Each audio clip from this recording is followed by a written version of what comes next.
Hello friends, I am Amit Belekar from Tips and Tricks by AMB. Welcomes you to my channel. Before moving further, if you still didn't subscribe to my channel, please click on subscribe button and click on bell icon to get notifications of all my new videos. Today in this presentation we are going to discuss about pharmacodynamics mechanism of actions. After going through this video, the learner will be able to define mechanism of action and describe various fundamental mechanisms of drug actions. So first we are discussing about definition of mechanism of action. Already in my last video named pharmacodynamics principal drug actions, we had discussed that drug produces various actions in our body. Now question arises is that how these effects or actions are produced by drug in our body. These actions are produced by various processes in our body.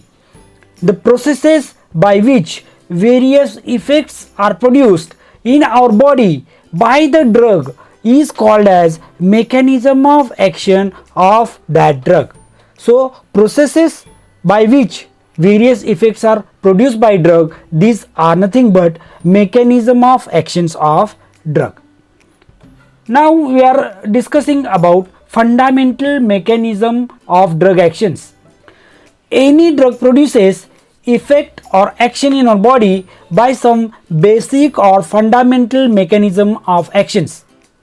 Drugs may produce its effect due to either its physical action or its chemical action, or it may act through enzymes, or it may produce its effect by acting on the receptors.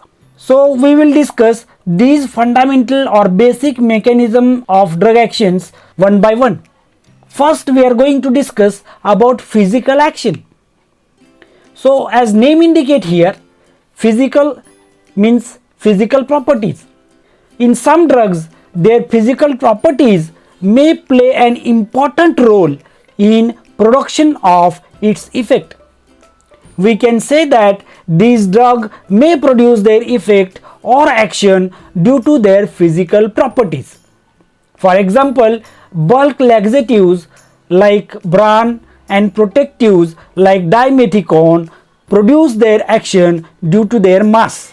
So whenever they enter in our body, they can absorb water and they are increasing in their size, and due to that mass it is going to be increased, and thus they produces laxative effect because of this bulk or the mass which is produced by these drugs, and this is the physical property of these drugs.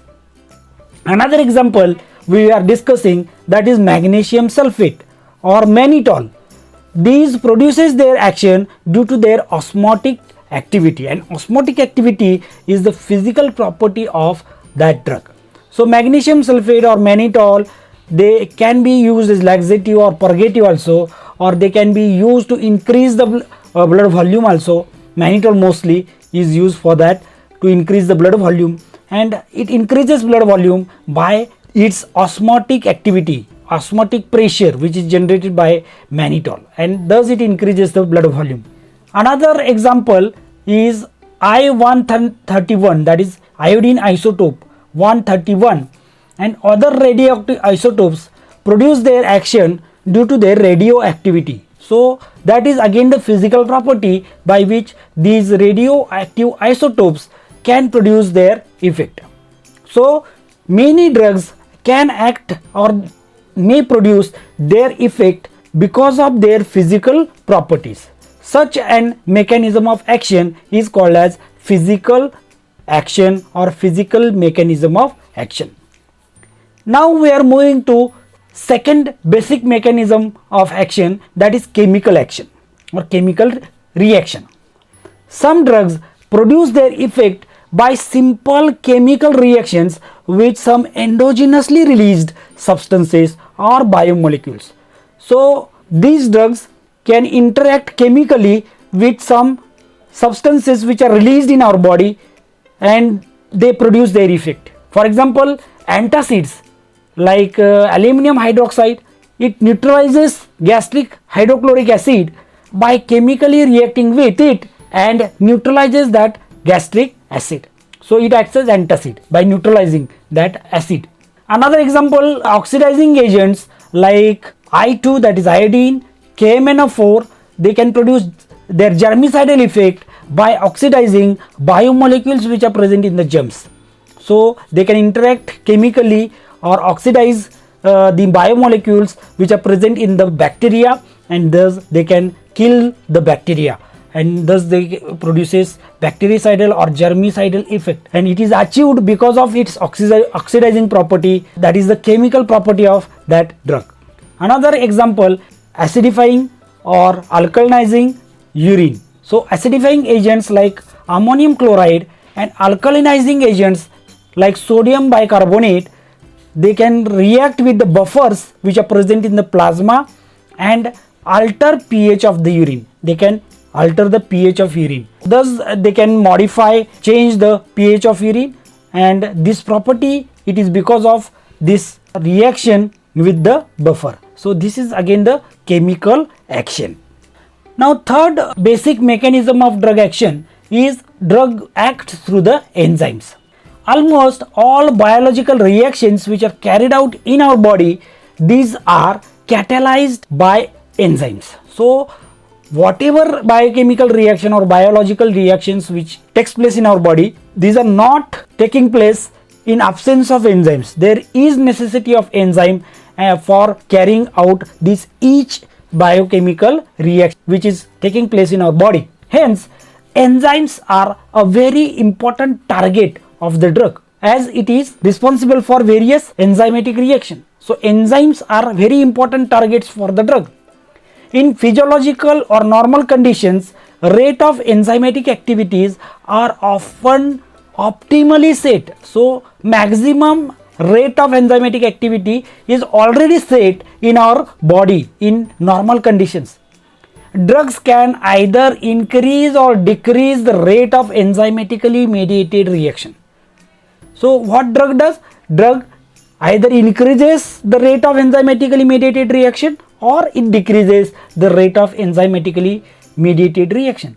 Enzymes are stimulated mainly by endogenous substances than that of the drug. So already I told you that most of the enzymatically mediated reactions, their rate is optimally set normally, and that is achieved, and enzymes are stimulated mainly by endogenous substances. Stimulation of enzymes by the drug, it is very rare.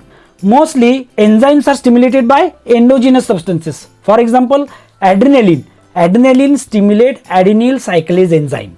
So that is, adrenaline is endogenously released substance. Majoritarily drugs produces their effect by inhibition of enzyme. So inhibition of enzyme is common mode of drug action. For example, physostigmine competes with acetylcholine for cholinesterase enzyme. So acetylcholine binding with the cholinesterase enzyme and its metabolism can take place because of this cholinesterase enzyme. Acetylcholine breaks down into acetyl coenzyme A and choline. Okay, but this reaction, it is inhibited by the drug which is called as physostigmine. So physostigmine binds with the cholinesterase enzyme and it prevents acetylcholine to bind with the cholinesterase enzyme, and thus it can prevent the metabolism of acetylcholine, and because of increase in concentration of acetylcholine, action it is going to be produced which is achieved through the acetylcholine, but we can say that this action is produced by physostigmine. Actually physostigmine is not producing the action, but acetylcholine is producing the action, but concentration of acetylcholine can be increased by physostigmine by preventing metabolism by inhibiting cholinesterase enzyme. Another example is sulfonamides compete with para-aminobenzoic acid which is responsible for folic acid synthesis. This reaction is catalyzed by folate synthetase enzyme. So sulfonamides compete with that folate synthetase enzyme. they are trying to bind with the folate synthetase enzyme and prevent PABA to get bind with the folate synthesis enzyme. When PABA binds with the folate synthetase enzyme, there is formation of folic acid. But sulfonamides, when bind with say a folate synthetase enzyme, they are preventing PABA to get bind with the enzyme, and because of that folic acid is not formed. So synthesis of folic acid is inhibited by sulfonamides by binding with folate synthetase enzyme.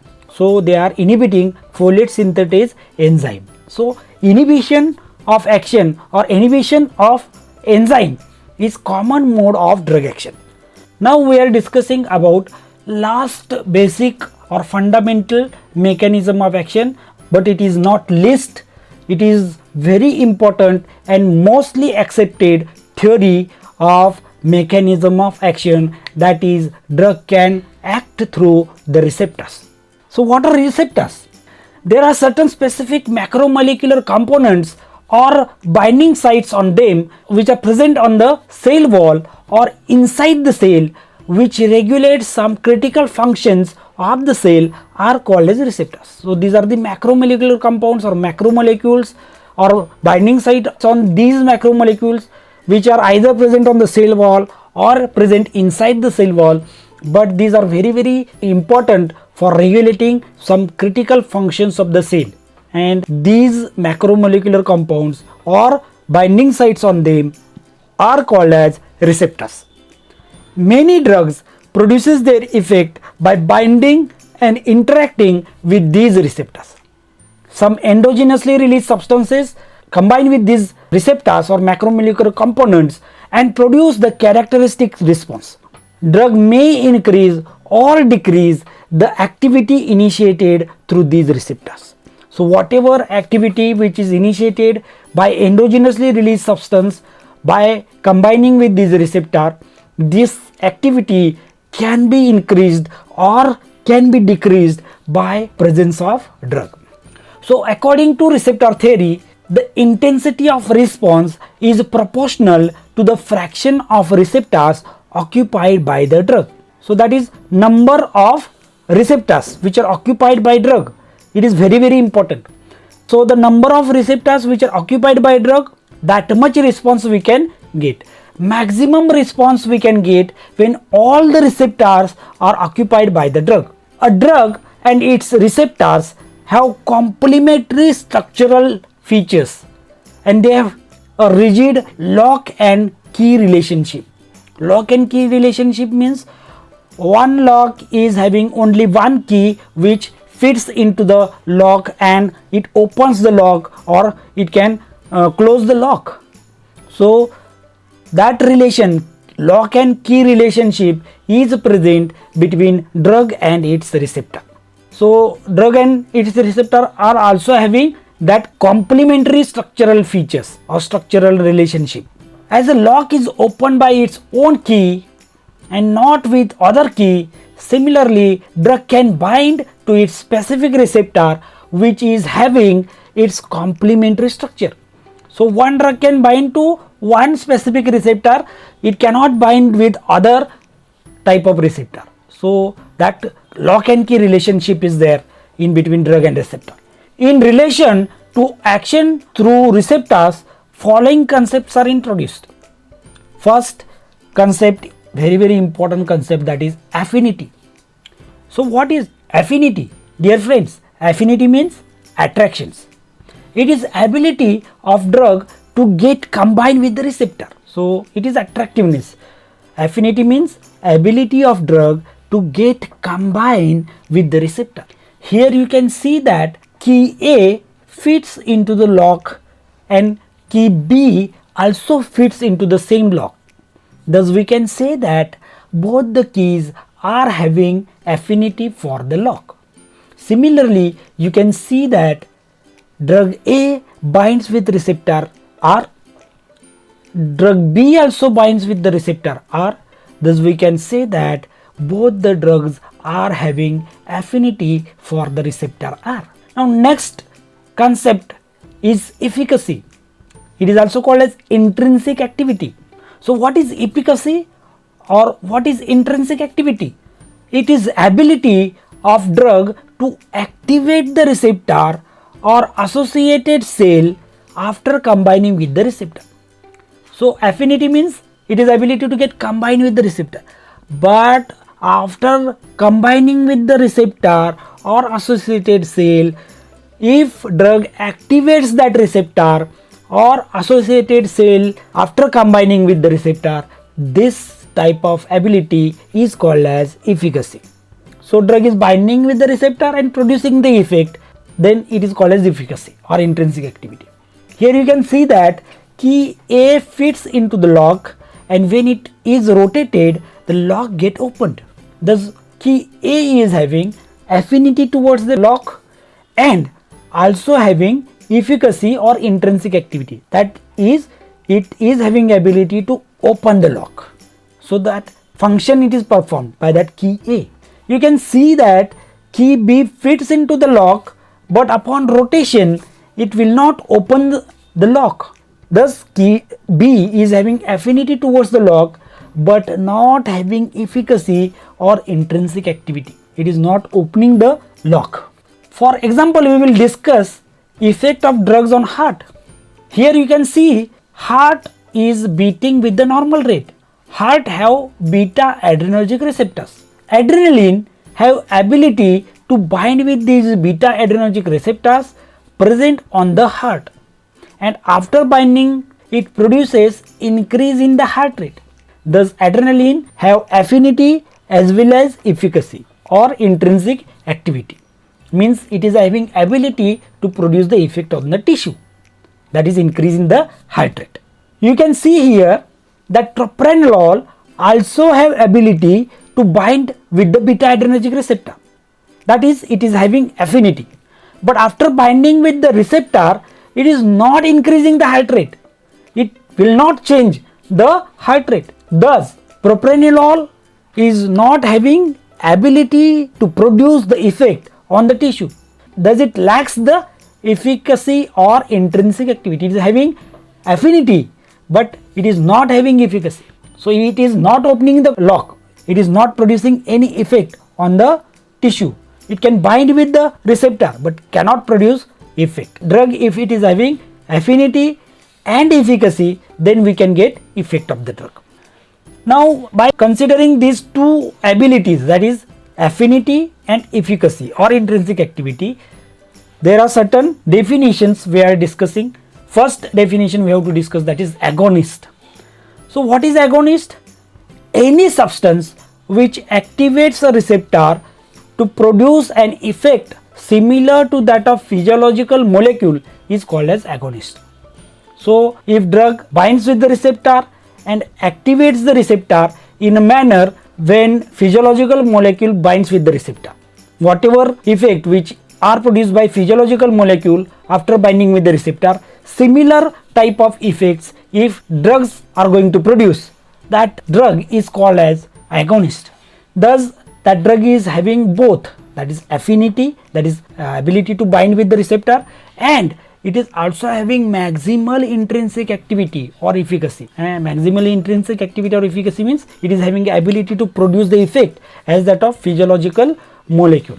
Here you can say that key A is agonist of the lock, as it has affinity, that is it fits in the lock, as well as it is having efficacy, that it opens the lock. So key A is agonist of lock as it is having affinity as well as efficacy. Here you can see that adrenaline is physiological molecule released in the heart endogenously. When it binds to beta adrenergic receptors present in the heart, it increases heart rate. So it is the physiological response obtained by adrenaline on the heart.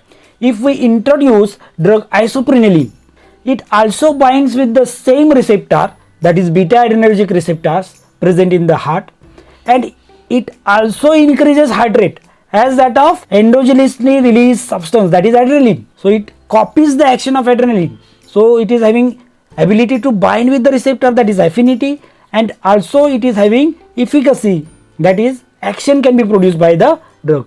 Thus isoprenaline, it is called as agonist of that receptor. That receptor means beta adrenergic receptor. So isoprenaline is agonist of beta adrenergic receptor. Okay, now my dear friends, we are discussing about another term that is called as antagonist. So what is antagonist?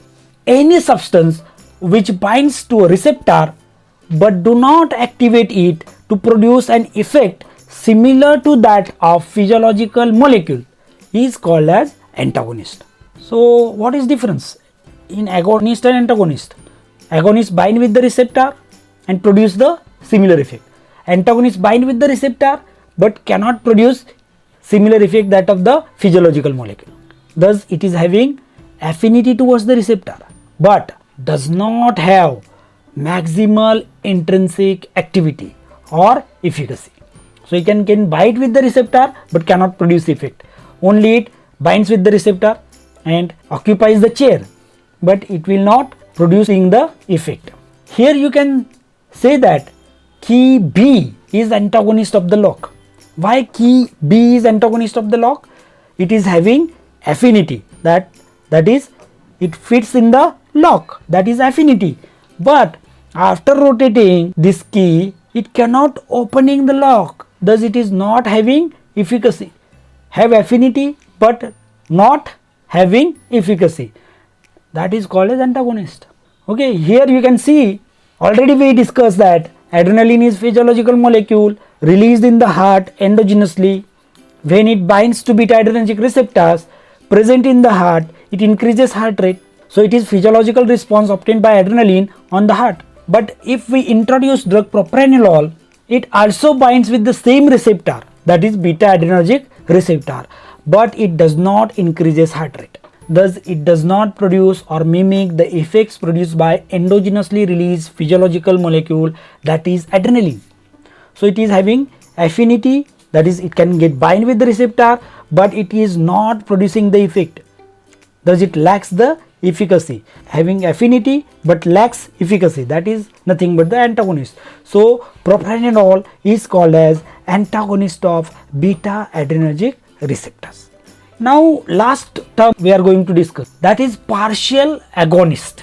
The substances which have ability to bind and activate a receptor to produce submaximal effect. Submaximal means less than maximum but not full effect. So these substances when bind with the receptor, they are having affinity, they are activating the receptor, they are having efficacy, but maximum efficacy is not there. Maximum efficacy is not there. They are activating the receptor in some quantity. So some amplitude of action can be achieved by these drugs. We cannot get full effect by these drugs. Another important property of these partial agonists is that it inhibits the binding of full agonist to the receptor. Okay, so that is very important. It occupies the chair doing work very slowly and he is not giving the chair to the person who is doing the work very rapidly or fastly. So overall effect is what? The work done can be limited. We cannot achieve maximum work done. Similarly here partial agonist bind with the receptor but produces submaximal effect, less effect, and it is not giving chance to full agonist to get bind with the receptor and produce maximal effect. So thus it is having affinity but less intrinsic activity and it is inhibiting action of full agonist. Such a substance is called as partial agonist. Here you can see dichloroisopretanol have ability to bind with beta receptor or beta adrenergic receptor and it increases heart rate in absence of adrenaline. But this increase in heart rate is not as that of a increase in heart rate which is produced by adrenaline. So if you consider when adrenaline binds with the beta adrenergic receptor, it increases the heart rate to about 100 beats per minute. Okay, for example I am saying. And if dichloroisopretanol binds with the beta adrenergic receptor, what happens? It increases the heart rate to 80 or 85 beats per minute. It is not increasing heart rate to 100 beats per minute. Understood? So maximal response we are not getting as that of adrenaline, and it is having more affinity towards the receptor than adrenaline. So whenever adrenaline comes to bind with the receptor, already dichloroisoproterenol is present, or already it is bind with the receptor, and along with that it is having more affinity than adrenaline towards that receptor. So it is not allowing adrenaline to get bind with the receptor. Thus we cannot get maximum effect. We cannot increase the heart rate to 100 beats per minute. We can get submaximal effect in such case, and such a drug is called as partial agonist of that receptor. So dichloroisoproterenol is partial agonist of beta adrenergic receptor. So it is time to summarize. In this video we had discussed about definition of mechanism of action, and we had discussed that drug produces its effect through various processes, and these processes are called as mechanism of action. And we had also discussed that there are four fundamental mechanism of actions of drug. First is the physical action, in which drug acts through its physical properties. Second is the chemical action, where drug acts through chemical reaction. Third is drug can increase or decrease the activity of enzymes in our body and thus produces the effect. And finally we had discussed that, which is mostly accepted theory of mechanism of action, that is drug act through the receptor, and receptors are macromolecular substances or binding sites on them which are present on the cell wall or inside the cell wall. Drug can get bind with the receptor and produce its effect. We had discussed affinity, that is ability to bind with the receptor. Then we had discussed efficacy. It means after binding with the receptor, if drug it is having similar action as that of the physiological molecule, that is called as efficacy. Drug which is having affinity as well as efficacy is called as agonist. Drug is having affinity but not having efficacy is called as antagonist. And drug if it is having affinity but it is also having efficacy but not maximal efficacy, submaximal efficacy is there, and it prevents full agonist action on the receptor, such a drug is called as partial agonist. So that is about today's video. Thank you for listening me patiently. If you like this presentation, please click on the subscribe button and bell icon to get notifications of further videos. Like it and share it to your dear ones. If you have any queries, write me on my mail address which is given in the video. Thank you once again.